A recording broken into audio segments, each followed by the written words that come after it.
Mesdames et messieurs, bonjour et bienvenue une fois de plus sur les antennes de MyIUC TV. Nous nous retrouvons aujourd'hui dans le cadre formel de votre programme Téléboss où nous avons la chance aujourd'hui de recevoir une dame de fer, comme on l'appelle très souvent dans son milieu professionnel. Alors aujourd'hui, nous avons la chance d'avoir en interview Madame Augustine Audrey Ngo Yedna, épouse Chiko. Elle est plus connue tout simplement sous le nom de Madame Audrey Chiko. Donc nous sommes actuellement dans les locaux de son entreprise MSMI, Multiservices et Matériel Industriel. Bonjour Madame Chiko et merci de nous recevoir. Bonjour et merci d'être venu. Alors je dois vous avouer que depuis 2 ans que nous tournons l'émission Boss, nous avons du mal à trouver des femmes chefs d'entreprise. Pourquoi vous êtes si rare dans notre environnement? Oh, je ne pense pas que les femmes soient très rares dans l'environnement, bien au contraire, hein, parce que quand on regarde aujourd'hui dans le secteur du Made in Cameroun par exemple, c'est 95% de femmes quand même. Mais en réalité, même avant le Made in Cameroun, il y a d'autres femmes qui m'ont quand même précédé. Mais les femmes, jusqu'ici, peut-être parce que noyées dans les mêmes activités que les hommes, généralement, elles se mettent dans l'ombre, en fait. Et je pense que c'est aussi un phénomène sociétal où la femme n'a pas le droit de parler, de dire certaines choses. Mais bon, les temps ont changé. Si je suis dans un corps de métier d'homme, je ne vois pas pourquoi je ne devrais pas avoir la même visibilité que les hommes. Alors, il faudrait quand même mentionner que vous avez un parcours atypique. Au lycée, vous avez joué au foot, vous avez été mannequin et aujourd'hui vous vous trouvez dans un milieu professionnel qui est majoritairement comblé par des hommes. Alors nous allons revenir en détail sur votre parcours tout au long de cette émission et dans la première partie de notre interview justement, nous allons parler de votre enfance et de votre parcours académique jusqu'à la fin de vos études. Alors où est-ce que vous êtes né? Comment est-ce que vous avez grandi? Alors je suis né à Edea. Mes 2 parents sont de la Sanaga-Maritime. Et alors j'ai grandi plus à Douala en fait, dans 3 quartiers assez atypiques aussi, tout comme moi-même, peut-être c'est ça qui m'a rendu atypique. Donc Commandant, Neubel, Deido, ça fait quand même un sacré cocktail. Je suis d'une fratrie où il n'y a que des garçons. Et bon voilà, par la suite j'ai eu une sœur, mais c'est pas la même chose quand on a grandi avec des garçons. Alors mon parcours scolaire, je vais effectivement faire mes classes effectivement à l'école publique de Commandant. J'ai essentiellement fait des établissements publics, c'était la volonté de mon père, pendant que mes frères faisaient des établissements privés plus en fait. Donc le premier cycle je le fais au CSTC Belandouble où effectivement étant dans et c'est vrai que déjà à l'époque en enseignement technique commercial, j'étais la plus jeune de ma promotion, d'1 an quand même. Et il n'y avait pas non plus beaucoup de femmes, c'était pratiquement 1 tiers femmes, 2 tiers garçons. D'ailleurs mes camarades sortent d'ici, ils étaient beaucoup plus nombreux. Donc je commence à jouer au football, ça m'intéresse beaucoup. Tout ce qui est typiquement masculin m'intéresse énormément, venant d'une famille avec des frères. Et c'est comme ça que je m'impose comme présidente de la coopérative, comme ça, comme un jeu, parce que j'estime que c'était déplacé de ne pas avoir de filles, mais qui plus est, venant de l'enseignement technique, c'était la première année qu'on nous donnait l'opportunité de nous présenter comme au poste de président.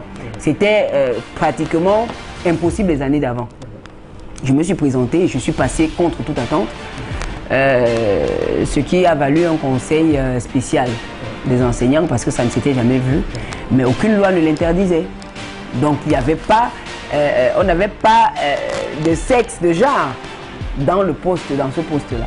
Donc il n'y avait rien qui m'interdisait. Bon, mais néanmoins, je me rappelle que mes enseignants de l'époque, le directeur compris, m'ont imposé à moi ce qu'ils n'ont pas imposé aux garçons avant.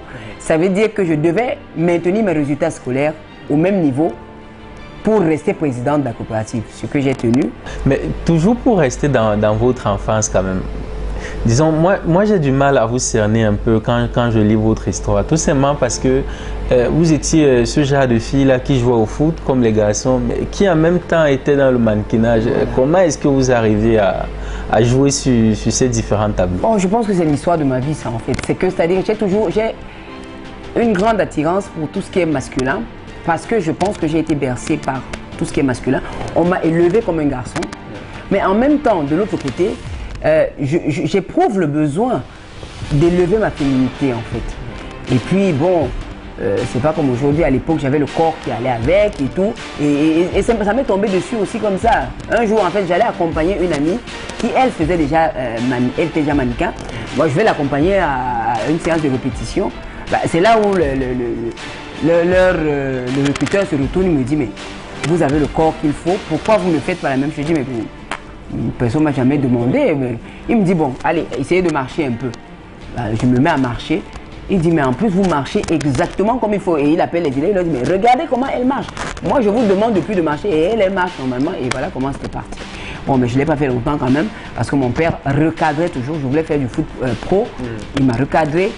J'ai voulu être mannequin pro. Il m'a recadré. Donc, dans chacune de ces choses, à chaque fois, il m'a coupé. J'ai fait de la musique aussi. Bon, la musique, par contre, aujourd'hui, je peux la refaire parce qu'aujourd'hui, c'est mon dada, en fait, à côté de tout ce que je fais. Alors, durant cette première partie, on peut noter la relation particulière que vous aviez avec votre papa. Peut-être... Avec mon père et mes frères. Disons que mon père, jusqu'aujourd'hui encore, c'est la personne que j'appelle en premier quand j'ai une situation de blocage. Et on a donc cette relation fusionnelle qu'on trouve très souvent parce qu'aujourd'hui que je suis mère, je vois ça chez ma fille aussi avec son père. C'est peut-être génétique, c'est peut-être comme ça, la nature a peut-être été faite comme ça. Mais quand même, moi j'ai une relation très particulière avec mon père. J'étais un peu sa petite amie, sa copine, on parlait de tout. Donc j'ai pas eu de tabou avec mon père.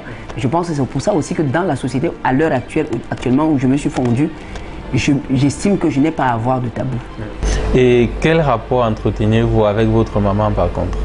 Mais avec ma maman, déjà nous sommes une famille éclatée, donc de ces époques-là déjà ça arrivait tout juste, les divorces jeunes et tout. Donc j'ai été élevée par mon père principalement, je voyais très peu ma maman.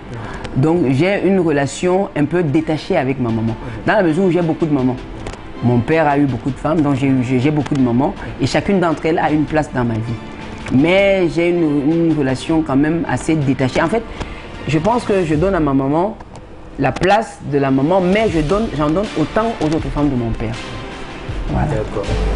D'accord. Alors, pour rester dans votre parcours académique, donc vous sortez diplômé du lycée de Bonandoumbe, d'un baccalauréat en comptabilité. Non, à l'époque, c'était encore d'abord un CAP. Il n'y avait pas encore le secondaire. C'était un CAP. Après le CAP, j'ai fait... là, maintenant, je suis passé dans le secteur privé parce que je n'avais pas voulu aller au lycée technique. Parce que j'avais eu un petit traumatisme. Ma meilleure amie de l'époque n'avait pas eu son CAP. Et je ne me voyais pas aller au lycée dans la même ville. Je suis parti à aider d'ailleurs. Et j'ai continué maintenant dans le secteur privé. Et je pense que cette coupure d'ailleurs m'a valu des échecs. J'ai connu mes premiers échecs à ce moment-là. Parce que j'ai fait ma seconde correctement, mais après la première, j'ai repris la première. Après la terminale, j'ai repris la terminale. J'ai dû aller faire mon bac en RCA quand même. C'est en RCA que j'ai eu mon bac et puis je suis revenu. Et bon, après le bac, mon père m'a imposé, je voulais m'arrêter, j'ai commencé à travailler. Et il m'a dit non, si tu veux travailler, je suis d'accord, à condition que tu continues quand même tes études. Bon, la seule alternative que j'avais, c'était le droit, de faire la capacité en droit. À l'époque, il n'y avait pas encore des cours du soir pour la comptabilité, pour la gestion et tout, mais sauf en capacité en droit. Donc j'ai fait la capacité en droit en cours du soir. Mais une ligne quand même dans votre parcours académique, c'est que dès la classe de première, d'après ce qu'on dit, vous avez demandé à votre papa d'arrêter de payer vos études pour vous prendre en charge. Parce que je faisais déjà du mannequinat, ça me rapportait des cachets, donc je me prenais en charge. Je ne voyais pas la nécessité qu'il soit encore en train de continuer à payer. L'argent que je gagnais suffisait largement, d'ailleurs même pour mes frères. Je m'occupais aussi de mes frères. Donc je pense que mon indépendance, je l'ai eue très tôt en fait, depuis très jeune. Moi le plus long que je me souviens, c'est à l'âge de 5 ans que j'ai commencé à être indépendante. Alors, après dans cette étape-là, quelle a été l'étape qui suivait dans votre parcours? Alors, après cette étape-là, je suis effectivement entré dans le milieu professionnel pendant que je travaillais. J'ai eu la chance, en fait, c'est le déclic réel de ma vie, en fait. C'est que j'ai la chance de rencontrer Madame Gok, qui est mon mentor, qui se trouve, c'est après qu'on se découvre en réalité un lien de famille. Mais on se rencontre d'abord comme ça, où elle m'adopte, elle décide que non, j'ai un potentiel et il faut qu'elle arrive à me faire avancer. Et c'est vraiment... et quand je pense que il y a à peu près 4 ans que je comprends véritablement ce que c'est le mentoring, que j'ai reçu en réalité. Des années, 20 ans auparavant, j'ai reçu du mentoring d'elle. Elle m'a moulé. Même dans mes mimiques, je fais tout comme elle. Donc, sans elle, je n'aurais pas pris le chemin que j'ai pris. Grâce à elle, j'ai découvert l'industrie. Et j'ai décidé donc de me lancer là-dedans. J'ai dit, mais il n'y avait pas de femmes. J'ai dit, mais pourquoi il n'y a pas de femmes? Moi, je vais entrer là-dedans. Pas seulement pour livrer de la paperasse. Et avec toujours ses conseils, son encadrement. Et elle m'a laissé cette liberté d'aller ailleurs. Parce que ce qu'elle faisait ne cadrait pas avec l'industrie.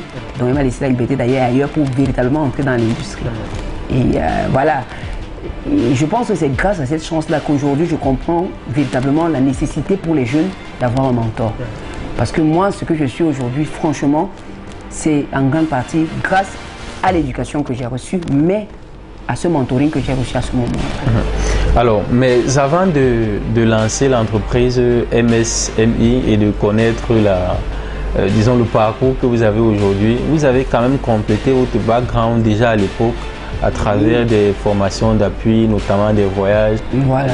À l'étranger. Déjà, travaillant dans ces industries-là, j'avais déjà commencé à aller à l'étranger parce que je représentais des marques techniques. Il fallait faire des formations pour bien en parler, pour comprendre. Et d'ailleurs, je rencontre mon mari, c'est comme ça, c'est parce que je suis déjà très technique. Et donc, quand il voit une femme qui vient lui parler technique dans ses ateliers et faire la pratique de ce qu'elle vient lui vendre, il se dit, mais je suis en Afrique depuis longtemps, même en Europe, je n'avais pas encore vu ça. Alors, mais pour quelle raison, quand même, petite question marrante, pourquoi est-ce que vous n'avez pas décidé de rester en France, par contre, ou à l'étranger? En partant, je suis jamais parti pour rester. Parce que j'ai quand même grandi dans une famille où on a beaucoup de gens en France. Et mon père, j'ai eu la chance d'avoir une éducation mi-occidentale, mi-africaine. Pendant que mon père nous éduquait à l'occidental, mes grands-parents, eux, nous récupéraient à l'africaine, principalement moi. Je ne sais pas pourquoi moi, mais c'était comme ça. Peut-être parce que j'étais l'unique petite fille. Donc, je ne suis jamais partie en Europe pour y rester. Je savais déjà ce que c'était l'Europe. L'Europe, pour moi, c'était pour apprendre et ramener ici tout ce que je pouvais de l'Europe. Donc, je ne suis jamais parti pour rester, je suis parti pour apprendre, prendre ce que je pouvais ramener. Alors, chers amis téléspectateurs, nous allons prendre une petite pause maintenant que nous avons planté le décor. Et dans la deuxième partie de cette interview, nous allons revenir sur le parcours entrepreneurial de la Dame de Fer. C'est dans un instant, ne bougez pas.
Retour sur le plateau, chers amis téléspectateurs, où nous sommes en entretien avec Madame Audrey Chicot. Alors, nous avons parlé de son enfance, de son parcours académique dans la première partie de cette interview. Maintenant, nous allons entrer en profondeur dans son parcours entrepreneurial. Alors, Madame Audrey Chicot, vous lancez MSMI en 2003. À l'époque, vous aviez 27 ans. De quoi est partie cette initiative qui a donné naissance à cette fabuleuse entreprise, on va dire? Disons que je suis de retour au Cameroun pour des vacances l'année précédente et évidemment je vais voir mes amis qui sont dans les entreprises, principalement à l'UQAM Socatral, et je trouve qu'ils ont un problème sérieux. Ils cherchent une machine depuis, ils n'arrivent pas à trouver. Et il me dit, mais écoute, toi qui était notre... la solution à tous nos problèmes. J'ai un problème. Je lui dis, c'est quoi? Il m'explique. Je lui dis, mais attends, ça tombe bien parce que j'ai l'impression, laisse-moi appeler Chico, j'appelle Chico. Et ça tombait bien, c'était une machine qu'on venait de voir. Et à l'époque, quand on avait vu cette machine en France, on s'était dit, c'est serait une machine qui pourrait être bien pour le Cameroun. C'était drôle que ça coïncide comme ça. Et en plus, les budgets qu'ils avaient étaient totalement déphasés avec ce qui était disponible en Europe. Et nous avons fait ça à un prix tellement bas que aujourd'hui, si je devais recommencer, je ne ferais pas le même prix. Mais mon souci a toujours été en fait d'apporter tout ce que je peux au Cameroun. Et donc, c'est comme ça qu'on fait cette rectifieuse, sur laquelle nous sommes d'ailleurs encore aujourd'hui. Je pense qu'il y a des gars qui sont en train de travailler sur les 2 rectifieuses de Socatral. Et en venant livrer cette rectifieuse, c'est là où je me dis, bon, pourquoi ne pas rester une fois? Je rentre pour livrer la rectifieuse et mon beau-père me dit, écoute, tu dis que c'est là-bas que ça se passe. Je dis oui, c'est là-bas qu'on a besoin de tout. Ce corps de métier, il est fait pour là-bas, c'est là-bas qu'il faut tout construire. Il me dit, écoute, si ça te dit, vas-y, fonce. Mon mari, lui, à l'époque, il a un doute. Il se dit, mais non, ça ne marchera jamais, c'est pas possible. Moi, je fonce. Je viens, il installe la machine avec l'entreprise de France. Moi, je lance mon entreprise. Chose curieuse, c'est que ça part tout de suite comme un boulet de canon. Et il se retrouve là en train de travailler parce que je prends des commandes et je ne peux pas les exécuter seul. Parce que ça demande quand même un certain niveau, tout ce que j'avais, ça demandait un niveau d'expertise, c'est une telle plus au niveau moyen du mécano. Donc, il est obligé donc, de me suivre là-dedans. Et c'est comme ça que finalement, il décide de revenir, rester avec moi une fois. Et de l'autre côté, c'est vrai que ça a fait tanguer l'entreprise de l'autre côté parce qu'il y avait une entreprise en France aussi qui faisait dans le même corps de métier. Voilà. Et donc voilà, nous sommes revenus. Et de fil à aiguille, c'est le secteur. En fait, nous sommes revenus au Cameroun à un moment où c'est pratiquement comme à l'heure actuelle. Ça veut dire que les machines sont terriblement en panne. Donc, le système de production est pratiquement bloqué. Et il n'y a pas assez de fonds pour relancer ce système en neuf. Donc, il faut réparer. Et donc, on a pris des choses en main et on s'est fait, notre réputation s'est bâtie sur... Ça fait 15 années que vous travaillez quand même en tant que chef d'entreprise. En tant que chef d'entreprise, en tant que manœuvre, en tant que soudeur, en tant que tourneur, fraiseur, je suis un peu de tout ça. Oui, justement, parce qu'on a pu remarquer, et comme on le verra dans les inserts certainement, vous n'êtes pas la chef d'entreprise qui est toujours dans son bureau en costume 3 étoiles. Voilà, non, déjà je ne suis pas quelqu'un de très costumé, ça me pose d'ailleurs souvent beaucoup de problèmes dans le milieu politico-économique, parce que je disais, je n'entre pas dans le moule en fait. J'ai du mal, parce que de toute façon tout à l'heure, quand j'entre dans l'atelier, quel que soit le vêtement que je porte, je n'en tiens plus compte, parce que dès que je vois quelque chose, je l'attrape et puis voilà, on se salit. Donc je suis plus jean, polo, t-shirt, je suis plus à l'aise comme ça. que 4 épinglés en 4 épingles comme ça là, non. Et je suis une femme de terrain. J'aime toucher. J'aime être sûre de ce dont je parle. Quand je ne suis pas sûre de ce dont je ne parle pas. Alors, MSMI fait dans la fabrication mécanique et la maintenance industrielle. Alors, concrètement, vous fabriquez quoi? Des pièces pour qui? Alors, nous fabriquons les pièces pour toutes les souches industrielles. C'est ça qui fait de nous la variation électrique. Parce qu'il y a certains fabricants qui sont dédiés. Ça veut dire qu'il y a des fabricants qui ne vont faire que dans le pétrole, d'autres qui ne feront que dans l'agroalimentaire, d'autres qui ne feront que dans l'aluminium, d'autres qui ne feront que dans l'automobile et ainsi de suite. Mais nous faisons dans tous les secteurs. C'est pour ça qu'en fait, nous sommes au centre de l'industrialisation parce que de nous dépendent tous les autres secteurs. Aujourd'hui, quelle que soit l'entreprise qui est au Cameroun, je mets tout le monde au défi, tout le monde le sait, quand il y a une panne sérieuse, nous sommes là pour nous assurer que les chaînes de production ne s'arrêtent pas. Donc nous travaillons pour tous les secteurs, entre guillemets, sauf je ne veux pas me lancer trop dans l'automobile parce que je suis déjà trop saturé avec l'industrie lourde. L'industrie automobile, pour moi, j'estime que les automobiles, on peut s'en passer un tout petit peu, mais pas des industries de production. D'accord. Voilà, donc l'industrie, je laisse, il y a d'autres fabricants, il y a quand même, je suis la présidente des fabricants, on a plus de 70 fabricants au Cameroun, ce qui est rare dans la plupart des pays africains. Donc il y a d'autres qui sont là pour faire la mécanique, pour faire des pièces en mécanique auto. Moi, je m'occupe de l'industrie lourde. D'accord.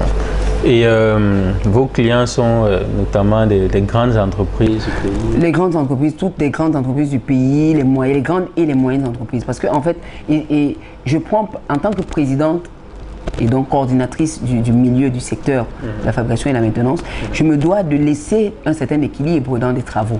Je ne peux pas non plus tout prendre et après les autres n'auront rien. De toute façon, même si je prenais tout, je ne pourrais pas absorber. Donc, je fais les grandes entreprises. En fait, je fais ce qui est très complexe.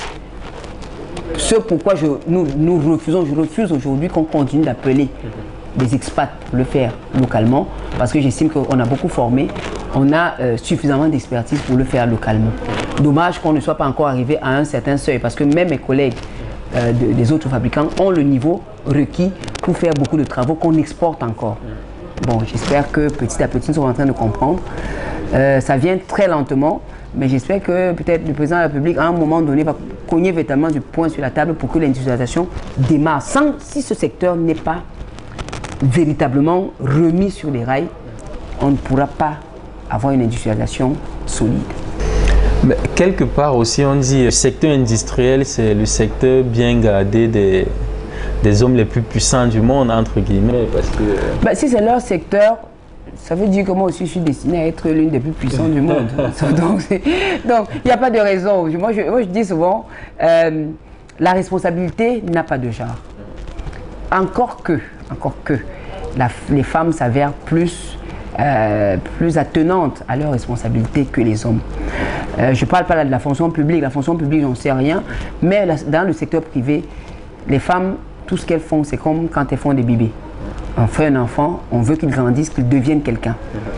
Les hommes, généralement, ce n'est pas eux qui s'occupent des enfants, c'est la femme qui s'occupe de l'éducation. Donc, c'est la même chose qui se passe dans l'entrepreneuriat. Donc, si c'est le milieu des hommes puissants, la puissance, c'est très peu pour moi. Ce que je peux apporter à mon pays, laisser aux jeunes, ça c'est plus important. Ça dépasse toutes les puissances. Eh bien, il se dit également que l'industrie, ça rapporte beaucoup d'argent. On imagine que vous gagnez beaucoup d'argent, madame. Oh là. Bon, ça rapporte plus d'argent que d'autres, la majorité des secteurs. Ça devrait rapporter plus d'argent. Mais maintenant, quand on est dans une démarche comme la mienne, une démarche patriotique, une démarche où on voudrait que son pays avance, mon caractère patriotique exacerbé, il faut dire que je suis sankariste, très convaincu. Ce caractère patriotique exacerbé fait que je ne peux pas gagner beaucoup d'argent. Pourquoi? Parce que moi, quand une usine est en panne, on nous appelle le SAMU de l'industrie. Quand une usine est en panne, je ne veux pas d'abord savoir s'ils ont l'argent. Je dois d'abord dépanner. C'est comme un malade qui arrive à l'hôpital, au service des urgences. La première chose qu'on doit faire, c'est prendre en charge le malade. C'est après qu'on se demande s'il y a l'argent pour payer. Donc, moi, je ne suis pas entré dans ce corps de métier pour me faire de l'argent. Je suis entré dedans pour faire, je le répète encore, pour apporter quelque chose de plus au pays, au continent. Et surtout laisser quelque chose à la prochaine génération. À nous autres. Voilà. Alors, MSMI se revendique aujourd'hui d'une cinquantaine d'employés, parmi lesquels il y a très peu de femmes finalement. Vous ne faites pas confiance aux vôtres, madame? Bien au contraire, en fait, les postes stratégiques de MSMI sont confiés aux femmes. Ça veut dire la finance, la gestion du magasin et la coordination des travaux. Donc, vous pouvez comprendre que ce sont les 3 postes les plus stratégiques et ces postes-là sont confiés aux femmes. Maintenant, je suis en train d'entrer. Le problème, c'est que les femmes ne veulent pas trop.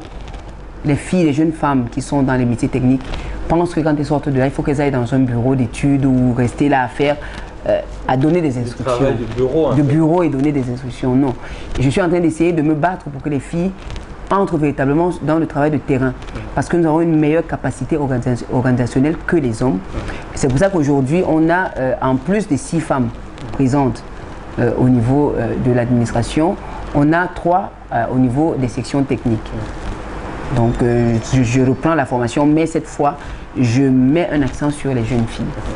Alors, quel rapport est-ce que vous entretenez avec vos employés, les hommes notamment? Ah ben, je pense que ils ont, dans ce corps de métier, comme dans tous les corps de métier, hein, pour se faire respecter, il faut avoir la maîtrise du corps de métier. J'ai d'abord eu des formations, donc ça veut dire que quand je leur parle de quelque chose, c'est quelque chose que je suis capable de faire moi-même. Donc quand je leur parle, généralement, je leur donne pas des instructions de manière frontale. Je leur donne des instructions de collègue à collègue et je pratique. Et ils savent, ils me respectent parce qu'ils savent que je sais faire ce qu'ils savent faire. Et ma manière de les manager, je les manage plus, je sais qu'ils ont laissé des femmes à la maison, que nous sommes dans une société antiquement matriarcale, mais qu'on a voulu transformer en société patriarcale jusqu'à l'heure actuelle encore. Les hommes pensent que leur place est dans la supériorité physique, parce que notre travail est très physique par exemple. Et je dois donc faire attention quand je leur parle. Mais il arrive des moments où je reprends véritablement ma place de directeur général parce que c'est vital, je ne prends plus de gants. Et là, ils se remettent eux aussi à leur place d'employés et on arrive à s'accorder. En fait. On a trouvé notre équilibre. Alors, votre entreprise, vous l'avez créée à la base à IDEA. Aujourd'hui, nous sommes dans votre local à Douala. Et qu'en est-il du plan d'expansion de MSMI, notamment sur le plan continental au moins? Ben alors déjà, il faut dire que je crée MSMI à IDEA parce que je suis d'IDEA. Ça me ramène toujours à la même... c'est ça en fait, voilà, c'est-à-dire la même philosophie, la même vision. Plus tard, on prend un premier atelier à Douala. Aujourd'hui, nous sommes à la zone industrielle Maxi de Bassar. Et il y a quelques semaines, nous avons enfin ouvert la Côte d'Ivoire, mais il faut savoir que ce n'est pas une succursale de MSMI. La Côte d'Ivoire, en fait, dans mon esprit, ce que je voudrais, c'est que chaque pays ait son propre MSMI. Pourquoi? Parce que l'indépendance dans l'industrialisation dépend de ce secteur. Donc, si on fait des succursales et que, prenons là, c'est un cas simple, j'ai ouvert en Côte d'Ivoire. La Côte d'Ivoire, c'est la zone CEDEAO. Nous sommes en zone CEMAC. La zone CEMAC peut tanguer. Voilà pourquoi j'ai préféré 2 pôles. J'ai d'abord été tenté d'ouvrir en CEMAC, mais je me suis dit 2 en CEMAC en même temps, ce n'est pas une bonne stratégie. Parce que là, il faut parler de la stratégie. Ouvrir en CEDEAO et avoir un pôle en CEMAC, si la CEMAC tangue, la CEDEAO pourra toujours tenir l'effort en industrialisation. Si la CEDEAO tangue, la CEMAC devra tenir l'effort en industrialisation parce que là, il est question qu'on s'industrialise. On ne peut plus rentrer en arrière. Pour la génération que vous êtes, il est important que nous avancions. Si nous, les aînés, n'avançons pas, qui va avancer pour vous? Ce n'est pas vous-même. Vous-même, vous êtes obligé de nous suivre. Mais si nous n'avons pas les bons pas, la bonne stratégie, on ne pourra pas réussir.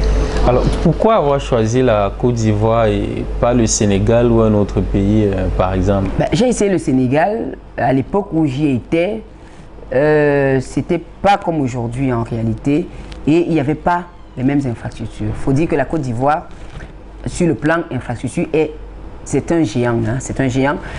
Moi-même, je n'avais pas encore véritablement sillonné la Côte d'Ivoire parce que quand on y va en touriste, on ne voit pas très bien.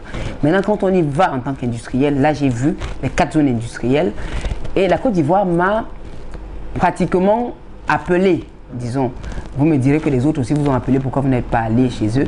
Mais la Côte d'Ivoire a une fluidité. Ils ont une politique qui est très fluide. Petit exemple, j'ai mis sur pied une SA en Côte d'Ivoire en 48 heures. Dites-moi où est-ce que c'est possible dans le continent? Nulle part ailleurs. Donc la Côte d'Ivoire est une véritable attraction et ils sont aussi à l'heure actuelle au niveau où nous sommes. Ça veut dire que pratiquement toutes les industries sont en état d'agonie technique. Et il y en a beaucoup plus, il y en a 5 fois plus qu'au Cameroun.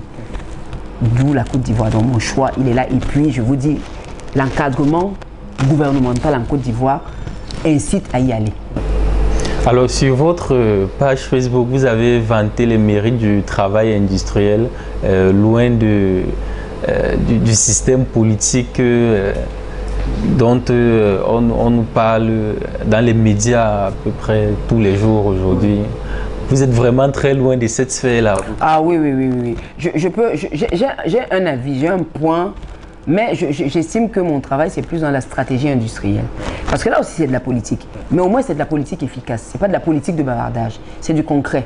On ne peut pas se permettre de ne faire que bavarder dans la stratégie industrielle. Tandis que dans la stratégie politique, on peut bavarder à longueur de journée comme ils le font, sans résultat concret. Chez nous, ici, dès que vous bavardez, vous devez aller maintenant montrer ce que le bavardage a pu sortir de concret. Moi, je m'en éloigne parce que ça n'a pas de sens. Ça n'a vraiment pas de sens, alors que nous sommes en train de nous construire, de parler tribu au lieu de parler d'une seule voix.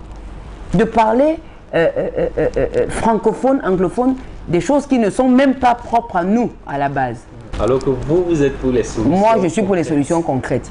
Quand une usine est en panne, on ne me demande pas de venir bavarder, d'expliquer, d'exposer ce que je veux faire. On me demande de réparer la chaîne de production. Donc quand je vais dans une usine, les bureaux ne m'intéressent pas. Je vais sur l'unité de production, c'est là que je travaille. Alors nous nous dirigeons progressivement vers la fin de cet entretien. Alors, il faudrait noter que vous avez une double casquette quand même. Vous êtes à la fois chef d'entreprise et femme au foyer. Alors, maintenant nous allons un peu commenter, quelques-uns de vos propos. Vous dites notamment les tâches ménagères ne sont pas partagées entre les hommes et la femme. Et les femmes, vous estimez que c'est à la femme que revient le droit de naturellement s'occuper du ministère de l'Intérieur. Tout à fait. C'est-à-dire que je pense que quand on voit les dérives de l'Occident aujourd'hui, on peut vite comprendre qu'il est encore temps chez nous de recadrer. Les tâches ménagères, moi je continue de le dire aux femmes, tant que vous laissez les tâches ménagères à vos hommes, ils vous auront grignoté un peu de votre territoire.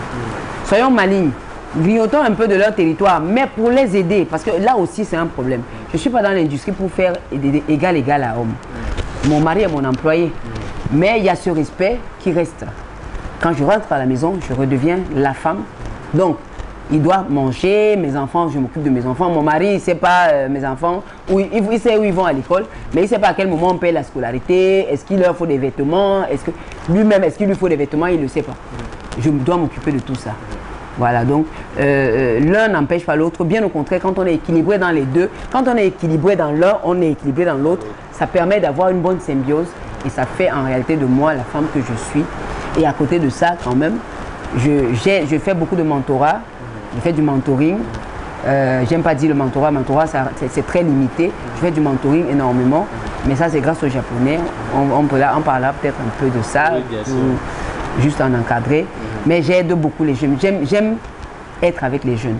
Je veux les motiver à comprendre que leur devenir dépend d'eux et non de la gesticulation politique qu'ils voient là. C'est eux-mêmes. Il faut qu'ils se lèvent, qu'ils travaillent. Le peu qu'ils peuvent faire, qu'ils le fassent. Alors, un autre de vos propos qui devra, à mon avis, certainement intéresser nos jeunes étudiants, vous dites le respect des hommes permet que l'on puisse tout obtenir d'eux. Exactement. C'est-à-dire que... C'est l'expérience qui parle. L'expérience depuis mon enfance. J'ai grandi avec les hommes. Donc quand je parle de ça comme ça, je sais vraiment de quoi je parle. De mes frères, de mon père, de mon mari. On peut tout obtenir des hommes, mais tout dépend de la manière de s'y prendre. Un homme peut aller vous cueillir la lune. Il suffit de savoir demander. De demander dans la position de la femme. Parce que la femme est un être fragile. normalement. Donc, mais si vous parlez fort, vous êtes, mais non, on n'a plus envie de vous aider. Donc, faites donc vos choses vous-même. Si vous dites, je peux faire moi-même tout, même ce que les hommes font, d'accord. Moi, je suis d'accord avec ça dans le milieu professionnel, mais dans le cadre sociétal, non, je ne suis plus d'accord. On doit reprendre chacun sa position et dans la mesure où c'est la femme qui est garante de l'humanité, c'est la femme qui donne la vie, c'est la femme qui donne l'éducation. Les enfants qui échouent, c'est la femme. Hein. Moi, je leur dirai toujours ça. Vos enfants échouent, c'est vous. On peut avoir un père absent. La femme a la capacité de remplacer un peu l'homme. L'homme n'a pas souvent la capacité de remplacer la femme. Donc, prenons nos responsabilités, comprenons que nous pouvons obtenir tout ce que nous voulons, mais sachons comment le demander. Alors, vous dites aussi que les jeunes devraient se mettre à la lecture, mais à la lecture de l'histoire africaine réelle. Vous êtes une traditionnaliste, non pas à la lecture du monde occidental dont vous avez été exposé beaucoup plus à votre époque quand même. Voilà. Donc, en fait, aujourd'hui, ce que je voudrais, c'est que à l'école déjà, on a un mode éducatif qui est occidental. Donc maintenant à la maison, il faudrait que les parents rééquilibrent les choses en apprenant aux enfants la lecture de l'histoire africaine propre. Moi j'ai eu cette chance-là, je disais tantôt, j'ai eu un père qui m'a occidentalisé énormément, mais j'ai beaucoup lu. Ça m'a ouvert l'esprit. J'ai lu aussi bien tout ce qui était occidental, donc l'histoire. Je connais l'histoire. Je connais l'Europe avant d'arriver en Europe très bien, et je sais que ma place n'est pas en Europe. Le drame, c'est que justement ceux qui prennent la route aujourd'hui n'ont pas lu, ne connaissent pas l'histoire africaine, ne connaissent pas l'histoire occidentale, et du coup, ils ne savent pas vers quoi ils vont. Quand on lit l'histoire, il faut connaître. Par contre, il faut faire attention. Je ne dis pas qu'il ne faut pas lire tout ce qui concerne l'Occident. Mais il faut aussi entrer dans les profondeurs de l'histoire occidentale. Moi, je ne me suis pas arrêté à ce qu'ils ont voulu nous montrer. Je suis entré dans les profondeurs. Comment ils ont commencé leur société? Parce qu'ils ont traversé toutes les étapes que nous traversons, il ne faut pas le croire. Mais comment nous en sortir sans tomber dans les pièges qu'eux, ils ont eus? D'où l'importance. Notre société était très bien avant l'arrivée des Occidentaux, nous le savons. Aujourd'hui, nous ne pouvons plus faire sans ce mélange. Mais comment le faire de façon intelligente? C'est là toute la question. Alors, nous sommes un média qui est majoritairement regardé par des étudiants. Alors, pour les mots de fin, j'aimerais vous demander de vous adresser face caméra pour justement donner quelques conseils pour la fin à toutes ces jeunes étudiantes qui suivront cette émission. Alors, comme je le dis à chaque fois lors de mes conférences, chères jeunes sœurs, je commence par mes jeunes sœurs, ensuite mes filles, je suis généralement une maman, je préfère maman parce que même mes jeunes sœurs, pour mes jeunes sœurs, je suis une maman. Je vous dis, tout est à l'heure actuelle, tout est dans la production, dans le made in. C'est pas seulement le made in Cameroun. Là, je m'adresse, je pense que comme c'est sur Internet, c'est toute l'Afrique. Les made in, ils ont déjà été développés ailleurs. Développons nos made in, ça veut dire produisons, consommons ce que nous produisons, mettons-nous donc dans des corps de métier qui vont aider à cela. Les TIC, c'est bien beau, on nous dit la numérisation, c'est le futur, mais comment vous allez numériser les gens qui sont affamés? Comment est-ce qu'on va y arriver? Il faut d'abord qu'on puisse nourrir nos populations et par là donc produire. Produire, ça veut dire tout le monde doit s'intéresser, mettre la main à la pâte. La femme est plus aguerrie. Essayez de vous mettre plus sur le travail de terrain. Ça veut dire les métiers dits d'hommes. Aujourd'hui, justement, avec votre ère, il n'y a plus de métiers dits d'hommes. C'est les métiers pour tout le monde. On n'a plus besoin de force physique aujourd'hui pour faire de la maintenance parce qu'il y a des matériels pour soulever, il y a des matériaux pour soulever les matériels. Il y a beaucoup d'appareils pour ça. Donc, ce qu'il faut, c'est plus la volonté, le vouloir, l'amour, la passion, parce que tout se passe dans la passion. C'est comme c'est un rapport d'amour entre, c'est comme avec deux êtres, c'est la même chose. Et surtout, commencez par vous demander qu'est-ce que je peux faire pour mon pays, dans chaque pays africain. Commençons par le Cameroun. Qu'est-ce que je peux faire pour mon pays? Dès que vous posez cette question, vous allez voir que vous aurez des ouvertures. Votre esprit va s'ouvrir. Vous allez trouver des solutions sans même avoir besoin de demander à quelqu'un. Donc posez-vous les bonnes questions. Votre pays vous a déjà donné la nationalité, la naissance, la vie. Qu'est-ce que vous voulez donner à votre pays? C'est ça en fait, que je voudrais que les jeunes retiennent. Qu'est-ce que je veux donner à mon pays? Merci Madame Audrey Chico de nous avoir reçus dans vos locaux. Chers amis téléspectateurs, nous sommes arrivés à la fin de cette édition de Boss. J'aimerais terminer en remerciant M. Paul Agripot, M. Kamga Clovis alias Deux Côtés. Toute ma reconnaissance à M. le directeur Teke et à toute l'équipe de MyUIC Productions. Je vous donne rendez-vous le mois prochain pour un nouvel épisode. Merci.